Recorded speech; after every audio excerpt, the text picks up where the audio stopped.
नमस्कार दोस्तों। नमस्कार मेरे प्यारे बच्चों। आज मैं आपको 12वीं कक्षा के राजनीतिक विज्ञान पॉलिटिकल साइंस का चैप्टर क्षत्रिय आकांक्षाएं, जो हमारा छठा चैप्टर है पहली पुस्तक का, वो करवाना चाहता हूँ। मैं जगदीश बराच, मेरा यूट्यूब चैनल पॉलिटी विद बराच। कुछ लोग मुझे पूछते हैं कि बराच क्या है, तो बराच का मतलब है बी पॉजिटिव, मतलब राजनीति विद बी पॉजिटिव। तो आज हम अपना चैप्टर शुरू करते हैं, क्षत्रिय आकांक्षाएं। बच्चों, इस चैप्टर का नाम है क्षत्रिय आकांक्षाएं। क्षेत्रीय रीजन, जिसको अंग्रेजी में हम रीजन कहेंगे, यानी पूरा भारत 28 राज्य, 8 केंद्र शासित प्रदेश, 28 राज्यों से और 8 केंद्र शासित प्रदेशों से मिलकर बना है। तो ये एक प्रकार से इनके रीजन है, क्षेत्र है इनके। और अब क्षेत्रीय आकांक्षाएं क्या है? आकांक्षा क्या होती है? इच्छा। ये तो मानव का स्वभाव होता है कि जहां रहता है वह उस मिट्टी से प्यार करता है, उस मिट्टी का विकास चाहता है, उस क्षेत्र का विकास चाहता है और अपने लोगों के बीच में अपनत्व की भावना रखता है। और ये कोई बुराई भी नहीं है, अच्छी बात है ऐसा करना। लेकिन आपने पहले पाठ में पढ़ा होगा कि राष्ट्रवाद क्या होता है, वो तो हमने पढ़ लिया। अब राष्ट्रवाद में क्या बाधा क्या है, तो उसमें एक शब्द था क्षेत्रवाद। यानी क्षेत्रवाद है वो राष्ट्र के लिए एक बाधक तत्व है। लेकिन यहां हम पढ़ रहे हैं क्षेत्रीय आकांक्षाएं, यानी क्षेत्र में उठने वाली इच्छाएं, जो लोग देश की सरकार से चाहते हैं कुछ विशेष चीजें अपने क्षेत्र के लिए। तो आज इस कड़ी में हम क्षेत्रीय आकांक्षाएं के चैप्टर में कुछ पढ़ेंगे। छोटी छोटी बच्चों रोचक सी कहानियां हैं, जिसको सुनना आपको अच्छा लगेगा। हमारा देश 15 अगस्त 1947 को आजाद होता है। पंडित जवाहरलाल नेहरू द्वारा 14 और 15 अगस्त की रात को झंडा फहरा दिया जाता है। ट्रिस्ट विद डेस्टिनी एक बहुत बढ़िया विख्यात लेक्चर दिया जाता है। लेकिन उसी समय जम्मू कश्मीर भारत का हिस्सा नहीं था, यानी जम्मू कश्मीर का क्षेत्र भारत का हिस्सा नहीं था। उन क्षेत्र के लोगों की आकांक्षा क्या थी और वो आकांक्षा जागी कैसे? अंग्रेजों ने जब इंडियन इंडिपेंडेंस एक्ट 1947 जब पास किया था, तो उनमें 3 बातें रख दी थी।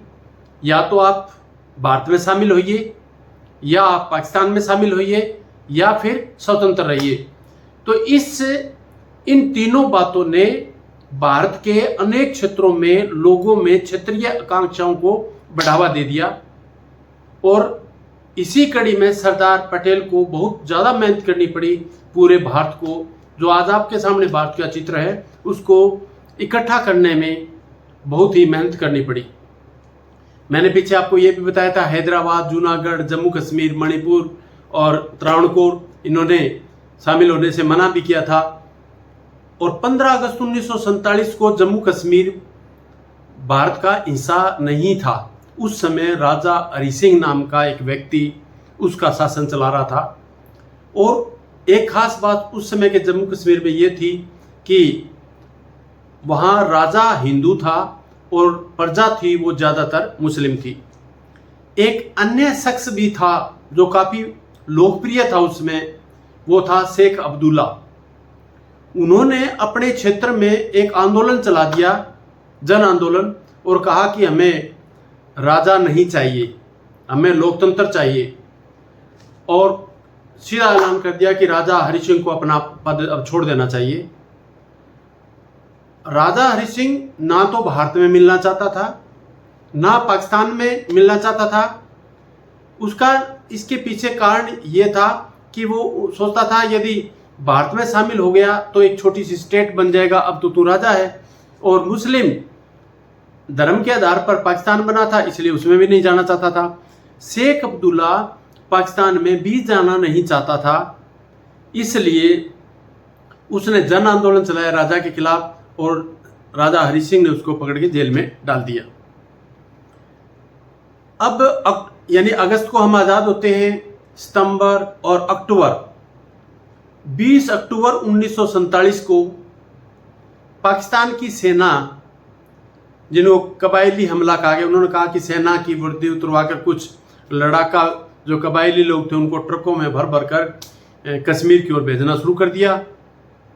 और वो काफ़ी आगे आ गए, यानी श्रीनगर से 12 किलोमीटर रहे, वो दूर थे सिर्फ। अब श्रीनगर में जाने का भारत का एक ही रास्ता था, या तो हवाई यात्रा या संकरी कोई सड़क थी। यदि वो सड़क को तोड़ देते श्रीनगर बिल्कुल भारत से अलग थलग हो जाता। इस समय में राजा ने भारत के प्रधानमंत्री पंडित जवाहरलाल नेहरू, सरदार पटेल और उस समय के रक्षा मंत्री से कहा कि आप हमारी रक्षा कीजिए। तो पंडित जवाहरलाल नेहरू कहा कि हम आपकी रक्षा क्यों करें, तो आप तो हमारा हिस्सा नहीं है। लेकिन सरदार पटेल ने दूरदर्शिता से काम लिया और उन्होंने जवाहरलाल नेहरू को राजी किया कि हमें वहाँ सेना भेजकर उसकी रक्षा करनी चाहिए। तो उनके सामने सरदार पटेल जी ने ये शर्त रखी कि पहले आप हमारे साथ जो एक्सेशन का लेटर है उस पर साइन कीजिए। तो एक्सेशन का लेटर बच्चों होता है विलय पत्र, यानी भारत जब आज़ाद हुआ था 1947 में, और जब कहा था कि अंग्रेजों ने बड़ी बड़ी राजाओं को कह दिया था आप शामिल होना वहाँ हो जाओ, तो भारत सरकार की तरफ से एक लेटर निकाला गया जिसके कहते हैं लेटर ऑफ एक्सेशन, यानी विलय पत्र। विलय मतलब मिलना। तो उस पत्र पर साइन राजा ने 26 अक्टूबर को किए, यानी अब 2 तिथियां आपको याद रखनी है। 20 अक्टूबर 1947 को पाकिस्तान के कबायली आए और इन्हीं 6 दिनों में राजा हरि सिंह ने गुहार लगाई सरदार पटेल जी से, जवाहरलाल नेहरू से, और सरदार पटेल ने साफ कहा कि पहले आप विलय पत्र पर भारत में शामिल होने की बात स्वीकार करो, उसके बाद हम आपकी रक्षा करेंगे। तो 26 तारीख को राजा हरि सिंह ने विलय पत्र पर हस्ताक्षर कर दिए। अब जवाहरलाल नेहरू जो शेख अब्दुल्ला जेल में थे वो उनके मित्र थे, उनके साथ अच्छे संबंध थे। इसी तरह से फिर भारत की फौज जाती है कश्मीर में, उसको पीछे धकेल दिया जाता है। अब जो भारत और पाकिस्तान को अलग करने में जो रेखा खींची गई थी वो थी अंतर्राष्ट्रीय सीमा, और पाकिस्तान की सेना थी वो अंतर्राष्ट्रीय सीमा करके भारतीय क्षेत्र में आ गई थी, श्रीनगर तक आ गई थी। भारतीय सेना ने श्रीनगर से उसे पीछे धकेलना शुरू किया, और जब हमारी सेना धकेल ही रही थी तब जवाहरलाल नेहरू ने एक पत्र यूएनओ को भेज दिया कि पाकिस्तान ने हमारे पर हमला कर दिया है और ये ठीक नहीं है। तो यूएनओ ने क्या कहा? यूएनओ ने कहा कि जहां हो वहीं रुक जाओ, तो वो वहीं बैठ गए।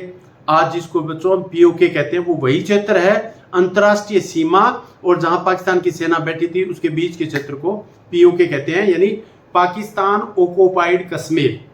पाकिस्तान ओकोपाइड कश्मीर, जिसे कहेंगे पाक अधिकृत क्षेत्र, यानी ऐसा क्षेत्र जिसने पाकिस्तान ने कब्जा कर रखा है। अब 1948 में अब राजा को तो हटा दिया, और मार्च 1948, अब यानी 47 तो चला गया, राजा हट गए।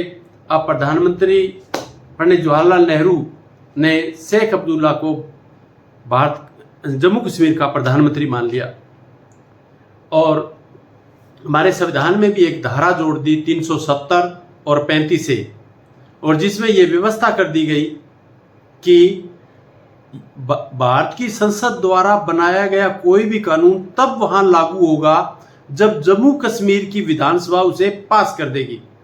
यानी एक प्रकार से भारत में जम्मू कश्मीर को ही एक अलग प्रकार का देश बना दिया गया, यानी बाकी राज्य अलग और जम्मू कश्मीर राज्य अलग। उस समय जो आज जो जम्मू और कश्मीर के जो मुख्यमंत्री हैं उनके पिता हैं फारूक अब्दुल्ला, और फारूक अब्दुल्ला के पिता थे शेख अब्दुल्ला, जिसको 1948 में प्रधानमंत्री बनाया गया। अब इन्होंने चलते चलते ये जो इनकी शेख अब्दुल्ला, फारूक अब्दुल्ला और उमर अब्दुल्ला, ये तीनों जो दादा बाप और बेटे हैं, इन्होंने नेशनल कॉन्फ्रेंस नाम से एक पार्टी बना रखी थी। उन पार्टी की सरकार आती गई, और धीरे धीरे क्योंकि भारत के सारे कानून वहाँ लागू नहीं होते, तो धीरे धीरे पाकिस्तान ने इससे फायदा उठाना शुरू किया और वहाँ अलगाववादी नेताओं को फंडिंग करनी शुरू कर दी, पैसे देने शुरू कर दिए और भारत सरकार के खिलाफ ही नारेबाजी होने लगी। ये नारेबाजी हम बचपन से बच्चों देखते आ रहे थे, क्योंकि मेरा परिवार है, मेरे नाना मेरे भाई सारे फौज में रहे हैं, तो मैंने बहुत ही नज़दीक से देखा है वो आतंकवाद का दौर, जिसमें वहाँ बहुत ही बुरा हाल था। वहाँ श्रीनगर में एक चौक है, उस चौक में तो राष्ट्रीय झंडा की जगह, हमारा तिरंगे झंडे की जगह पाकिस्तान का झंडा फहराया जाता था। हमारे फौजियों को बद्दी बद्दी गाली दी जाती थी, बहुत बुरा हाल था।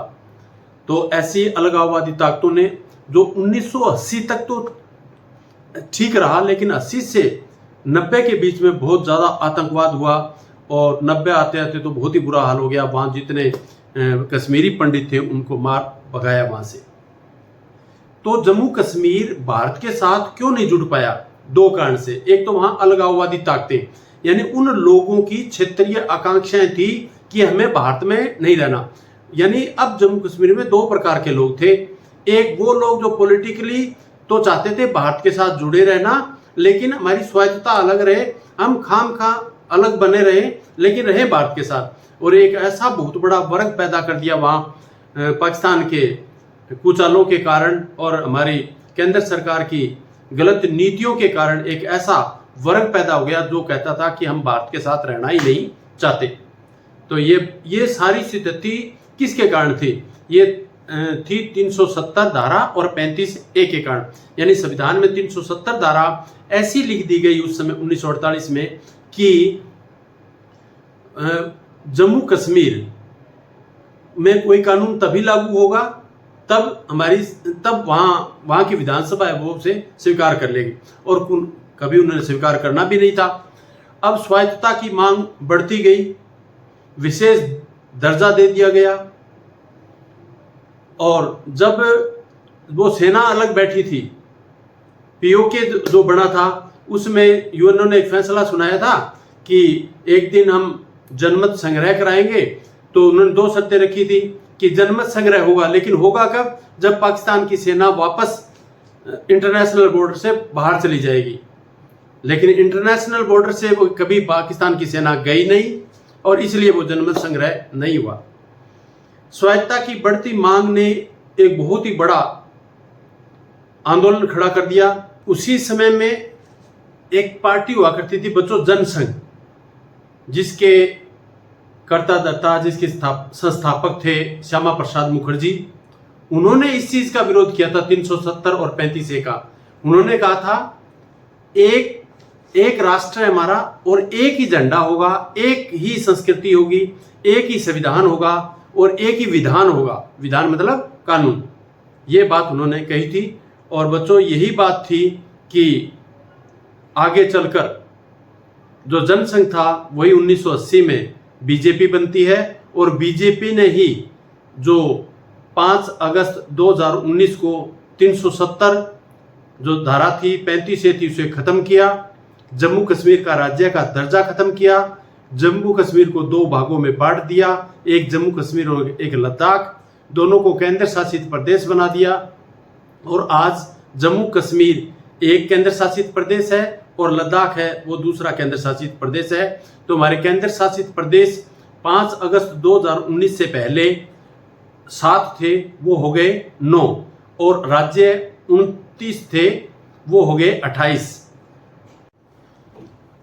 बच्चों 5 अगस्त 2019 की कहानी एक बार दोबारा अच्छी तरह से समझ लो। 5 अगस्त 2019 को सुबह तक 29 राज्य और 7 केंद्र शासित प्रदेश थे। 5 अगस्त को 370 धारा खत्म की गई, 35A धारा खत्म की गई, जिसके कारण जम्मू कश्मीर को जो विशेष दर्जा प्राप्त था, जहां हमारी संसद के बनाए हुए कानून लागू नहीं होते थे, उस धारा को खत्म कर दिया। और उसको खत्म किया बीजेपी की सरकार ने। और क्यों किया? क्योंकि 1950 से ही उनका एकमात्र जो पार्टी का घोषित जो एजेंडा था वो ये था कि जब हम सरकार में आएंगे 370 और 35A को खत्म करेंगे। अब जम्मू कश्मीर का राज्य का दर्जा खत्म हुआ। राज्य का दर्जा खत्म हुआ तो वो दो राज्य का तो बन गया केंद्र शासित प्रदेश। अब केंद्र शासित प्रदेश बना तो उसके भी दो भाग कर दिए, एक जम्मू कश्मीर और एक लद्दाख। यानी जो 29 राज्य थे वो जम्मू कश्मीर का राज्य हटने से बन गए 28, और केंद्र शासित प्रदेश जो 7 थे वो 7 थे, अब हो गए वो 9। अब दमन दीव और दादर नगर हवेली ये अलग अलग दो केंद्र शासित प्रदेश थे, इनको एक मिला दिया, एक मिलाया तो अब 9 से हो गए वापस 8। अब जो स्थिति है वो ये है कि भारत में 28 राज्य हैं और 8 केंद्र शासित प्रदेश है। तो ये बच्चों जम्मू कश्मीर की कहानी थी। अब मैं आपको पंजाब की कहानी बताता हूं। पंजाब के बारे में थोड़ा बहुत हम जानेंगे। पंजाब में एक पार्टी बनी थी, एक दल का गठन हुआ था 1920 में, अकाली दल। यानी अंग्रेजों के समय से ही अकाली दल का गठन हुआ था। बच्चों पंजाब एक ऐसा क्षेत्र है जहां पर सिख बहुसंख्यक रहते हैं, और ये जो नीति थी अंग्रेजों की, फूट डालो राज करो, मुसलमान और हिंदुओं को तो बांटते ही थे, लेकिन सिख जो हिंदू धर्म के अग्रणी हैं, यानी हिंदुओं का कोई सिरमौर है तो कौन है? पंजाबी। इन्हीं 10 गुरुओं ने हमें बचाया, लेकिन कुछ स्वार्थी तत्वों के कारण जो दूसरे लोगों के बहकावे में आ जाते हैं, उनको अपने लोगों को अपनों के ही विरुद्ध कर दिया। तो 1920 में एक अकाली दल का गठन होता है।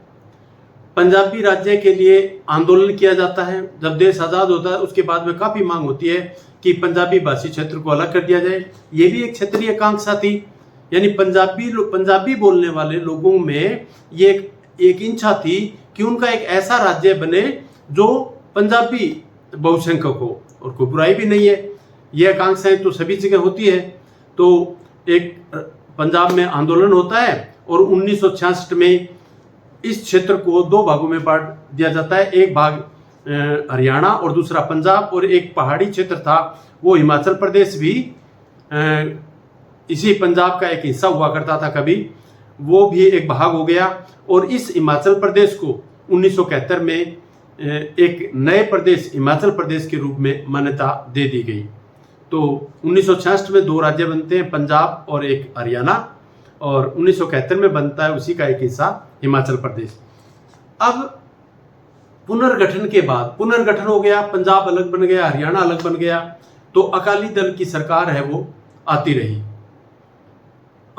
अब 1980 में के आसपास, 1980 के जैसे 70 से शुरू हुआ, तो थोड़ा थोड़ा ये पंजाबी भाषा का अलग सा आकांक्षा रखने वाले कुछ लोग शामिल थे जो ज़्यादा स्वायत्तता चाहते थे, लेकिन धीरे धीरे इनमें कुछ गलत लोगों का प्रवेश हो जाता है। और एक मौका तो ऐसा आ गया कि कुछ लोगों ने तो यहाँ तक कह दिया कि हम भारत के साथ रहना ही नहीं चाहते। तो 1973 में आनंदपुर साहिब बच्चों गोल्डन टेम्पल को कहते हैं अमृतसर में, स्वर्ण मंदिर को कहते हैं हम, हमारे गुरुओं का स्थान जिनको पूरा भारतवर्ष मानता है, भारतवर्ष के लोग वहाँ जाते हैं, वहाँ सिख ही नहीं सभी के गुरु हैं वो, सब वहाँ जाते हैं हम। तो वहाँ एक प्रस्ताव पास हुआ। प्रस्ताव क्या था? हमें अलग सिख राष्ट्र की मांग कर दी, भी हमें एक राष्ट्र और चाहिए। अब भारत बुरी स्थिति में फंस गया था। 1947 में हिंदू मुसलमान के कारण तो 2 टुकड़े हुए थे। अब सिख राष्ट्र की मांग उठ गई, और सिख राष्ट्र की मांग करने वालों ने एक नाम भी दे दिया, खालिस्तान। भी हम अपना देश खालिस्तान बनाएंगे। और इसका मेन उद्देश्य क्या था? इसके पीछे किसका हाथ था? पाकिस्तान ऐसे तत्वों को पैसे भी दे रहा था और हथियार भी दे रहा था। तो खालिस्तान एक आंदोलन शुरू होता है। पानी का मुद्दा, पंजाब में से नहर निकलती है जो पंजाब राजस्थान में आती है, हरियाणा राजस्थान में आती है, उनको लेकर भी काफ़ी बवाल हुआ। और सशस्त्र आंदोलन है, यानी हथियारों के साथ आंदोलन, बड़ा खतरनाक हुआ। बच्चों आप तो छोटे हो, उस समय में बहुत बुरा हाल था। और पंजाब में नहीं, हरियाणा तक हरियाणा में भी यहाँ फतेहाबाद सिरसा में बड़े दंगे हुए थे, उग्रवादी आ जाते थे और अपने से फतेहाबाद जाते हैं तो एक गांव आता है दरियापुर, यहाँ से बसों से उतार कर हिंदुओं को छांट कर मारा जाता था। और उन उग्रवादियों का हिंदुओं को पकड़ के और पंजाबी को पकड़े अलग करके मारना, उनका उद्देश्य ये था ज़्यादा से ज़्यादा फूट डालना। और यही जो बाहर की विदेशी ताकतें थी वो यही तो चाहती थी। और एक उस समय में बच्चों, आज जो जहाँ सिटी बुक सेंटर है, सिटी वाला मॉडल टाउन के पास, वो सिटी वाला जहाँ ऑफिस बना हुआ है वहाँ तो पुराना बस स्टैंड होता था। और जहाँ आज देवीलाल पार्क बना हुआ है वहाँ पर बहुत बड़ी जेल होती थी।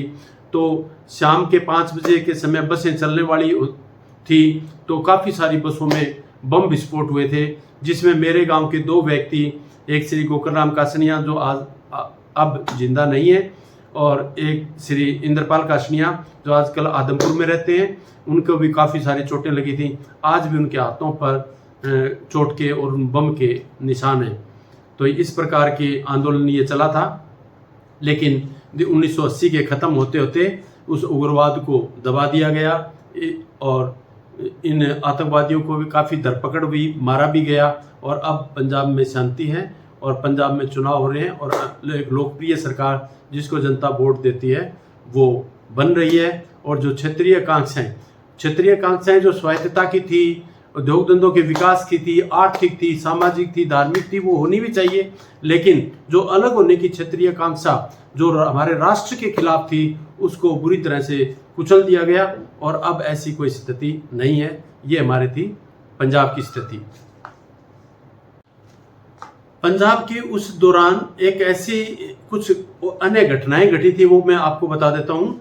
एक ऑपरेशन ब्लू स्टार हुआ था, यानी मैंने कहा आपको 80 का उग्रवाद का दौर था और हमारे स्वर्ण मंदिर पवित्र धरती पर उग्रवादी पाकिस्तान के हथियार लेकर बहुत सारी संख्या में स्वर्ण मंदिर में घुस चुके थे। जब सरकार को पता लगा तो स्वर्ण मंदिर को हमारे बॉर्डर सिक्योरिटी फोर्स ने घेरे रखा। उग्रवादियों को कहा गया कि आप सरेंडर कर दीजिए, वो नहीं आए, बार बार कहने पर भी नहीं आए। और आम जनता जो उनके पास संपर्क में आती थी उनके गोलियां मारी जा रही थी। तो अंत में सरकार को फैसला करना पड़ा कि हम ताकत का प्रयोग करके उन जो स्वर्ण मंदिर को मुक्त कराया गया।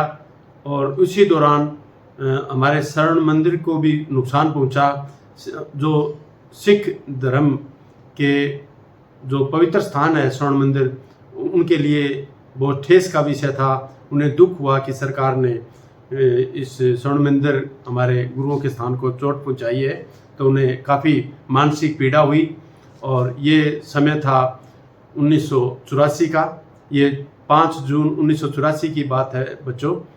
तब ये इस प्रकार का स्वर्ण मंदिर के ऊपर फौज ने हमला करके आतंकवादियों से मुक्त कराया था। लेकिन उस समय श्रीमती इंदिरा गांधी प्रधानमंत्री थी और कुछ सिख भाइयों को ये बुरा लगा, तो उन्होंने जो बॉडीगार्ड होते थे उस समय इंदिरा गांधी के 2 सिख, तो उन्होंने इंदिरा गांधी की 31 अक्टूबर 1984 को हत्या कर दी थी। हत्या करने के बाद राजीव गांधी प्रधानमंत्री बनते हैं और अकाली दल के नेता होते हैं श्री हरचंद सिंह लोंगोवाल।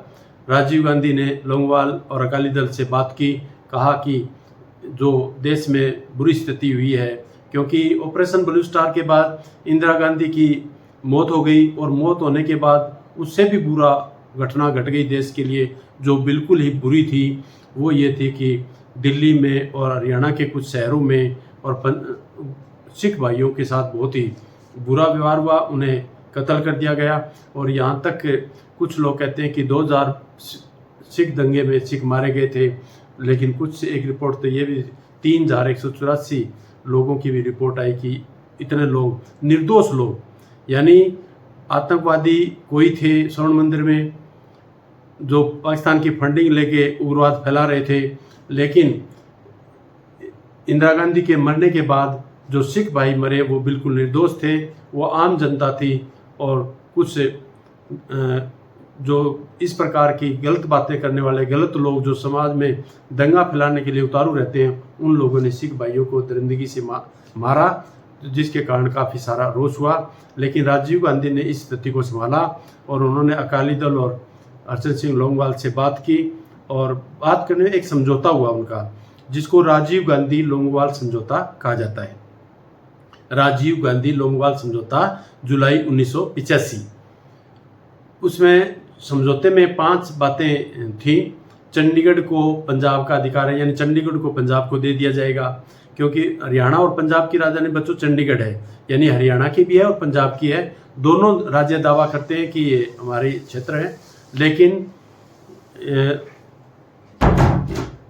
जब राजीव गांधी और लोंगवाल समझौता हुआ था तो उसमें ये मान लिया गया कि चंडीगढ़ है वो पंजाब को दे दिया जाएगा।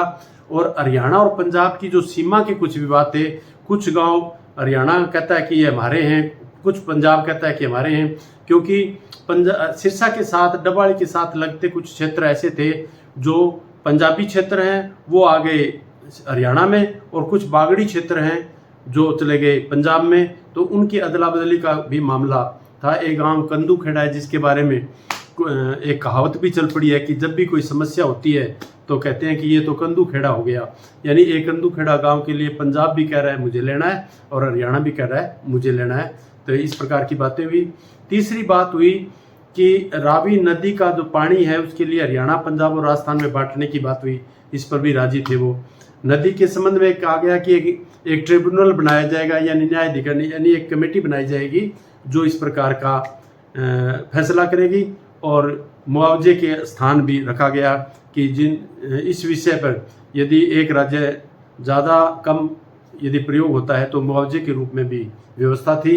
और एक आतंकवाद को ख़त्म करने के लिए एक विशेष सुरक्षा बल कानून बनाया गया था, जिसको वापस ले लिया गया कि इसको हम ख़त्म करते हैं क्योंकि अब उग्रवाद ख़त्म हो गया है और हमें इस कानून की जरूरत नहीं है। अकाली दल ने मांग की कि इस कानून को अब ख़त्म कर दिया जाए, तो ये वापस से ले लिया था। तो ये थी पंजाब की कहानी। बच्चों आपको समझ में आई हुई तो हमने जम्मू कश्मीर की कहानी पढ़ी, पंजाब की कहानी पढ़ी। अब बच्चों चलते हैं पूर्वी भारत की ओर। पूर्वी भारत में 7 राज्य हैं। 7 राज्यों में भी इसी प्रकार की क्षेत्रीय आकांक्षाएं थी। पहला हम असम लेते हैं। असम एक, जब ये जिन हम 7 स्वयंशासित राज्य की बात कर रहे हैं तो देश आज़ाद हुआ था तब ये सारा असम ही था। तो धीरे धीरे इन असम के अलग अलग क्षेत्रों के लोगों ने अलग अलग अपने जाति, अपने रीति रिवाज, अपनी संस्कृति, अपनी भाषा के आधार पर मांग की और अलग होने की बात की। तो इस कड़ी में मिजोरम आता है, जहां लाल डेंगा मिजो नेशनल फ्रंट, एक उन्होंने मिजो नेशनल फ्रंट बनाया।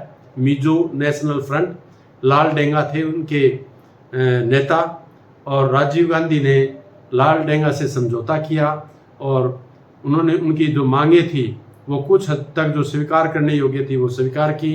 और 1987 में मिजोरम को एक राज्य का पूर्ण दर्जा दे दिया गया। और अब मिजोरम 1985 के राजीव गांधी और लाल डेंगा के, राजीव गांधी और लाल डेंगा के बीच में जो समझौता हुआ था 86 में, और उसके अनुसार 1987 में मिजोरम को एक राज्य बना दिया गया। और अब तक मिजोरम एक शांतिपूर्ण राज्य है और वहाँ किसी प्रकार की कोई अशांति की बात नहीं है और एक भारत के पूर्ण राज्य के रूप में विकसित हो रहा है। और एक राज्य आता है नागालैंड। इसमें भी काफ़ी लोग थे जो अलग होना चाहते थे और 1951 में तो उन्होंने, नागालैंड ने अपने आप को आज़ादी घोषित कर दिया था। बड़ा हिंसक विद्रोह हुआ था और आज भी नागालैंड है वो शांति वाला देश, शांति वाला प्रदेश नहीं माना जाता। हाँ, नागालैंड एक भारत का राज्य है लेकिन पूर्णतया शांति तो वहाँ अब भी नहीं है। थोड़ी बहुत कहीं कहीं हिंसक छुटपुट घटनाएं होती रहती हैं और ये लोग हमेशा ही ज़्यादा स्वायत्ता की मांग को लेकर आंदोलन चलाते रहते हैं। और एक बाहरी लोगों के विरुद्ध आंदोलन, इसमें असम में भी एक आंदोलन हुआ था जिनमें कहा कि जो बाहरी लोग हैं, यानी जो 1951 के बाद जो आए हमारे क्षेत्र में, उनको बाहर करना है, ऐसी मांगे भी उठी थी। तो असम में इस प्रकार का एक आंदोलन चला था। 1979 में वहाँ एक विद्यार्थियों ने एक संगठन बनाया था जिसको आसू बोला गया, AASU, all Assam student union, all Assam student union, AASU के नाम से वो छात्र संगठन बना और बड़ा भयंकर आंदोलन चलाया उन्होंने। उसमें तोड़फोड़ भी काफ़ी हुई थी और उनकी एक ही मांग थी कि 1951 से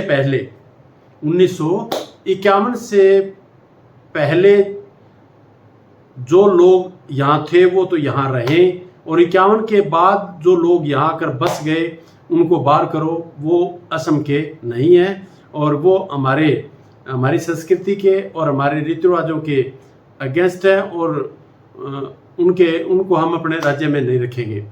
फिर 1985 में राजीव लोंगोवाल और आसू समझौता होता है। बच्चों, राजीव गांधी का एक अच्छा उद्देश्य था कि जिस राज्य में क्षेत्रीय आकांक्षाएं ज़्यादा बढ़ रही थी, उग्र हो रही थी, जो राष्ट्र यानी क्षेत्रीय आकांक्षाएं एक लेवल तक अच्छी है, बुरी नहीं है, लेकिन एक लेवल के ऊपर जाने के बाद वो राष्ट्र के लिए घातक सिद्ध हो रही थी। तो ऐसी उन चीज़ों को से निपटने के लिए राजीव गांधी ने 1985-86 में बहुत सारे समझौते किए, और एक समझौता ये भी था कि आसू के साथ समझौता हुआ। राजीव गांधी आसू समझौता नाम से जाना जाता है, 1985 में हुआ। तो आप ज़्यादातर कह सकते हैं कि जो राजीव गांधी लोंगोवाल समझौता हुआ था, राजीव गांधी जो लालडेंगा समझौता हुआ था वो भी इसी दौरान था, और राजीव गांधी आसू समझौता हुआ था वो भी इसी दौरान था। और फिर इस 1971 में जब समझौता हुआ था तो जो आसू था, ऑल असम स्टूडेंट यूनियन, उसका नाम बदल के कर दिया गया असम गण परिषद। और इसमें लेकिन ये अप्रवासी जो भारतीयों की अप्रवासी जो समस्या थी असम के लिए, वो असम लोगों के लिए वैसी की वैसी बनी रही, और आज भी वही समस्या है। आज का मुख्यमंत्री भी इसी बात में लगा रहता है कि जो बाहर के लोग हैं उनको पकड़ के हम बाहर भेजेंगे, हम असम में नहीं रखेंगे। तो वो अपनी असमी जो अस्मिता है उसको अलग से बनाए रखना चाहते हैं, और वो इस क्षेत्रीय आकांक्षा लेकिन अब जो समझौता हो रहा है वो एक राष्ट्र के लिए खतरनाक ना होकर एक लेवल में हो रहा है, एक सतर है वहाँ, और वो भारत को, ऐसा नहीं है कि भारत के लिए कोई, भारत राष्ट्र के लिए कोई खतरा पैदा कर रहा है, ऐसी कोई बात नहीं है। अब त्रिपुरा में भी कुछ ऐसा हुआ कि मूल निवासी थे वो अल्पसंख्यक बन गए। त्रिपुरा के लोग जिस मूल निवासी थे वहाँ लोग काफ़ी लोग आ गए जो वो खुद अल्पसंख्यक हो गए, यानी त्रिपुरा के मूल निवासी बाहर के लोगों के आने के कारण अल्पसंख्यक हो गए। अल्पसंख्यक मैंने पिछले में बताया, यानी थोड़ी संख्या में। तो ऐसा त्रिपुरा में भी यही समस्या बनी हुई है मूल निवासियों की कि बाहर के लोग हैं उनको बाहर करो, और बार बार उनकी भी क्षेत्रीय आकांक्षाएं बढ़ती रहती हैं और क्षेत्रीय आंदोलन होते रहते हैं। और आगे आते मिजोरम और अरुणाचल प्रदेश में चकमा शरणार्थी हैं। मिजोरम और अरुणाचल प्रदेश में चकमा शरणार्थी भी काफ़ी सारे समस्याएं पैदा करते हैं, और उनके कारण भी मिजोरम और अरुणाचल प्रदेश में भी अशांति रहती है। इसी तरह मणिपुर में तो 2 प्रकार के लोग वहाँ रहते हैं। मणिपुर में भी कुछ ऐसी समस्या है। मणिपुर में भी 2 वहाँ पर विशेष कबीले हैं। जो एक कबीला ऐसा है जो मूल रूप से मणिपुर का वासी है, और एक बाद में आकर वहाँ बसा है। जो मूल निवासी हैं वो उनके पास आर्थिक साधन कम है, और जो लोग बाहर से आए हैं उनका जो व्यापार और आर्थिक में वो मजबूत हो गए। तो उन दोनों के बीच में भी संघर्ष चलता रहता है। अभी पिछले 2 साल से मणिपुर में काफ़ी सारे दंगे हो रहे हैं, एक दूसरे को लोग मार रहे हैं। तो वहाँ मैतेई जाति के जो लोग हैं उनके साथ और जो मूल निवासी उनके साथ काफ़ी सारा झगड़ा होता रहता है। और आगे एक सिक्किम राज्य है जो वहाँ जब 1950 में एक राजा थे वहाँ चोंग्याल, और वहाँ पर उस सिक्किम को एक प्रोटेस्टेंट स्टेट बना दिया गया, यानी सिक्किम अपने आप में एक स्वतंत्र सा राज्य मान लो, और उसको संरक्षित कर दिया गया भारत ने यानी बाहर की सुरक्षा सिक्किम की करना भारत की जिम्मेवारी थी। और इस प्रकार का चोंग्याल के राजा के साथ कोई समझौता हुआ था, और यानी रक्षा और विदेशी मामले तो देखेगा भारत, और बाकी अंदरूनी मामले सारे सिक्किम के लोग खुद अपनी सरकार बनाएंगे और करेंगे। तो 70 के दशक में चोंग्याल के द्वारा स्वतंत्र देश बनाने का प्रस्ताव पास कर दिया 1970 में। 1970 में जब इंदिरा गांधी प्रधानमंत्री थी तब चोंग्याल ने स्वतंत्र देश बनाने की प्रस्ताव रखा, और चीन भी इसमें सिक्किम को लेकर काफ़ी गड़बड़ी कर रहा था। तो भारतीय सेना, फिर इंदिरा गांधी ने फैसला करके 1974 में भारतीय सेना को सिक्किम भेजा, और भारतीय सेना प्रवेश कर गई। फिर जनमत संग्रह कराया गया। 97% लोगों ने कहा कि हम भारत के साथ रहना चाहते हैं, और फिर उनको भारत में मिला लिया गया, और सिक्किम एक भारत का अभिन्न अंग बन गया और राज्य के रूप में आज भी स्थापित है। तो उनकी से सिक्किम को 1975 में भारत का राज्य बना लिया गया। ये भारत का 22वां राज्य बन गया। और अब नंबर आता है गोवा का। आज हमारा गोवा का राज्य आपको पता होगा, ये 28 राज्यों में है। जब 15 अगस्त 1947 को हम आज़ाद हुए थे तो गोवा हमारा राज्य नहीं था, वहाँ पुर्तगाली लोग शासन करते थे। बच्चों, आपको जानकर हैरानी होगी कि 1961 में गोवा को भारत में शामिल किया गया। तो एक देश है अफ्रीका में, दक्षिण अफ्रीका साइड में, कि अफ्रीका जिसको हम महाद्वीप कहते हैं, उसमें देश है घाना। और घाना और भारत, घाना का राष्ट्रपति और भारत का प्रधानमंत्री पंडित जवाहरलाल नेहरू मित्र थे, और वो गुटनिरपेक्ष आंदोलन के साथी भी रहे। और वहाँ पर घाना पर भी पुर्तगालियों का राज था, और इधर हमारे गोवा पर पुर्तगालियों का राज था।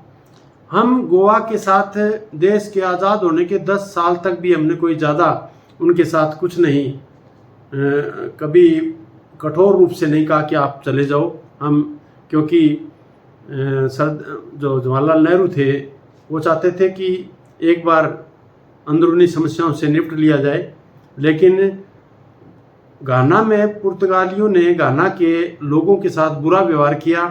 तब घाना ने जवाहरलाल नेहरू से सहायता मांगी कि हमें ये तंग कर रहे हैं, हमारे को आज़ादी लेने में और हमारा शोषण हो रहा है, आप हमारी मदद कीजिए। मदद की बात से गुहार लगाई। तो उसी कड़ी में भारत ने मदद भी की, और दिसंबर 1961 में भारतीय सेना को गोवा में भेज दिया गया। फिर जनमत संग्रह कराया गया, और गोवा की जनता भारत के साथ मिलने के लिए तैयार थी, और फिर केंद्र शासित प्रदेश बना लिया गया।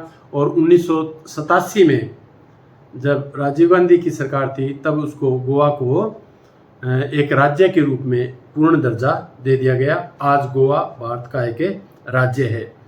और इसके बाद क्षेत्रीय आकांक्षाओं में बच्चों बात आती है द्रविड़ आंदोलन की। द्रविड़ आंदोलन, एक व्यक्ति थे रामास्वामी नायकर, जिसको पेरियार के नाम से भी जाना जाता है। सर्वाधिक ताकतवर यदि क्षेत्र के विषय में भारत में सबसे बड़ा क्षेत्रीय आकांक्षा, और जो एक राष्ट्र के सामने जो बड़ी चुनौती खड़ा कर सकता है, वो था द्रविड़ आंदोलन। आगे बच्चों आता है द्रविड़ आंदोलन। ये द्रविड़ आंदोलन अपने साउथ इंडिया, यहाँ रामास्वामी नायकर एक व्यक्ति हुए जिसे पेरियार भी के नाम से जाना जाता है। उन्होंने एक द्रविड़ आंदोलन चलाया, और वो जितने क्षेत्रीय आकांक्षाओं के लिए आंदोलन थे उसमें सबसे खतरनाक आंदोलन था। पूरे पेरियार थे, वो पूरे दक्षिण भारत में इस आंदोलन को फैलाना चाहते थे, लेकिन उन्हें कामयाबी नहीं मिली। यहाँ तक कि वो ज़्यादा सक्रिय जो द्रविड़ आंदोलन था वो था तमिलनाडु में, लेकिन उन्होंने केरल, आंध्र प्रदेश, अब का तेलंगाना, कर्नाटक तक भी उन्होंने कहा कि दक्षिणी भारत है वो द्रविड़ आंदोलन, हम अलग देश बनाना चाहते हैं। बहुत ही खतरनाक आंदोलन था जो देश की एकता के लिए बहुत ही घातक सिद्ध हो सकता था। पूरे दक्षिणी भारत में उसने इस आंदोलन को फैलाने की बात की, परंतु वो तमिलनाडु तक ही सीमित रहा, यानी तमिलनाडु के अलावा वो आंदोलन कभी पूर्ण रूप से कामयाब नहीं हुआ। अलग द्रविड़ देश बनाने की मांग थी उनकी। और बच्चों, साउथ इंडिया में ब्राह्मण जाति के लोग हैं वो काफ़ी धनवान हैं, धनाढ़े हैं, बाकी लोग थोड़े आर्थिक रूप से कमज़ोर हैं। तो इस पेरियार का सबसे जो विरोध का था वो था ब्राह्मण वर्चस्व का, यानी वो कहते थे जो ब्राह्मण वर्चस्व है उसको तोड़ेंगे। और उन्होंने कहा क्षेत्रीय गौरव, यानी अपने क्षेत्र के गौरव को बढ़ाएंगे। गौरव मतलब यहाँ का इतिहास, यहाँ की कल्चर, यहाँ की संस्कृति। वो कहते थे नॉर्थ इंडिया के साथ, उत्तरी भारत के साथ हमारा कोई लेना देना नहीं है, हमारा कुछ नहीं मिलता, हम उनका नहीं, हम अपने क्षेत्र को अलग रूप में विकसित करेंगे और एक द्रविड़ देश बनाएंगे। तो और वो हिंदी भाषा का भी बहुत विरोध करते थे, हिंदी भाषा का वो बहुत विरोध करते थे। और आपको जितना अभी बच्चों, हम जब साउथ इंडिया में जाते हैं तो वहाँ कुछ अब भी उस चीज़ का असर है कि जब वहाँ जाके हम हिंदी बोलते हैं, चाहे उन्हें हिंदी आती हो, फिर भी वो जवाब देना ज़्यादा उचित नहीं मानते और वो ज़्यादा बढ़िया नहीं मानते हिंदी को।